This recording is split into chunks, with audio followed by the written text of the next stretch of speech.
Hi, hello, నమస్తే, welcome to Maruti రైతు నేస్తం. సో ప్రజెంట్ మీరు ఏదైతే చూస్తున్నారో ఇది మన యొక్క ఫస్ట్ బిట్ అండి. సో దీంట్లో ఇప్పుడు ఎగ్జాక్ట్గా వచ్చేసి మనము ఆల్రెడీ మొదట్లో ఒక కాప్ అయితే తెంపించుకోవడం జరిగింది. అది 12 క్వింటాల్ అయిందని అయితే మీకు క్లియర్ కట్గా తెలపడం కూడా జరిగింది. సో మొన్న ఒక 3 days బ్యాక్, సో నిన్నటితోటి ఇది కంప్లీట్ అయిపోయిందండి. సో వీడియో చేద్దాం అనుకున్నాను వాళ్ళు తెంపుతున్నప్పుడే, బట్ కుదరలేదు.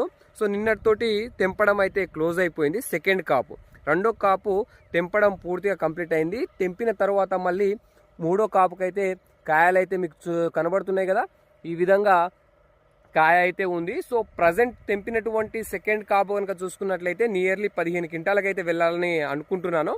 సో ఎంతవరకు వస్తుందో చూద్దాము. కనీసానికి 12-13 పైనే ఉంటుంది. మ్యాక్సిమం వచ్చేసి 15 క్వింటాల వరకు వచ్చేటువంటి అవకాశం అయితే ఉంటుంది. సో ప్రజెంట్ ఉన్నటువంటి కాప్ ఏదైతే ఉందో ఇప్పుడు ఇది మొత్తం మీద కూడా ఒక 5 క్వింటాల వరకు అయితే వెళ్ళాలని అనుకుంటున్నాను టోటల్గా. సో ఇంకొక మూడో కాపు కనుక చూసుకున్నట్లయితే 5 క్వింటాల వరకు అయితే మొత్తం మీద అయితే వెళ్ళేటువంటి అవకాశం అయితే ఉంటుందండి. మనం తెంపించుకున్నటువంటి మొదటి కాపు చూసుకున్నట్లయితే 12 క్వింటాల్ అవ్వడం జరిగింది. సెకండ్ క్యాప్ అయితే దగ్గర మనకు ఒక 15 క్వింటాల దగ్గర బడికి వచ్చేటువంటి అవకాశం ఉంది. అండ్ ఇప్పుడు మూడో కాపు వచ్చేసి మనకు ఇంచుమించు ఒక 4-5 క్వింటాల మిర్చి అయితే ఇంకా మనకు తోట మీద అయితే ఉందండి. ఇది ప్రజెంట్ ఉన్నటువంటి సిచ్యువేషన్ అండి. మన సెకండ్ బిట్ అయితే ప్రజెంట్ అయితే ఆల్రెడీ తెంపుతున్నారు. ఫస్ట్ బిట్ అయితే తెంపడం క్లోజ్ అయిపోయింది. సో మీకు సెకండ్ బిట్ కూడా ఇంకా ఆల్రెడీ నిన్న ఒకసారి నీకు వీడియో చేసి అయితే చూపించాను, మీరు ఒకసారి చూసుకోవచ్చు. దాంట్లో పచ్చికాయ దీనికంటే చాలా అద్భుతంగా ఉంది.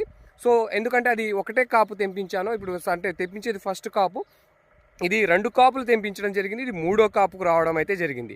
సో దీనికి తేడా ఎందుకు ఆ విధంగా వచ్చిందంటే అది వెనకేసుకోవడం జరిగింది. అది 2 కాపులు తెగుతుంది. ఇదైతే 3 కాపులు అయితే ఖచ్చితంగా మనకు వచ్చినటువంటి అవకాశం అయితే కనబడుతుందండి.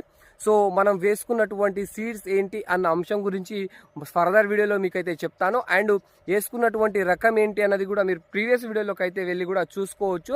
నేను గతంలో వేసినప్పుడు కూడా సీడ్స్ అనేవి ఏం వేశాను ఏంటన్నది కూడా మీకు క్లియర్ కట్గా అయితే తెలపడం అయితే జరిగింది. మీరు నా ప్రీవియస్ వీడియోలోకి వెళ్ళి కూడా మనం విత్తనాలు వేసినప్పుడు ఎటువంటి సీడ్స్ వేసామో కూడా మీరు అయితే చూసుకోవచ్చు. మంచి దిగుబడిని ఇచ్చిందండి ఈ రకాలైతే. నాకైతే బెటర్ అనిపించింది, ఎటువంటి ఇబ్బంది లేదు. దగ్గర 30 క్వింటాలకి తగ్గుముఖం కాకుండా అయితే హిల్డ్ అయితే రావడం అయితే జరిగింది. మనకు 30 క్వింటాలు ఈజీగా అయితే రావడం అయితే జరిగింది.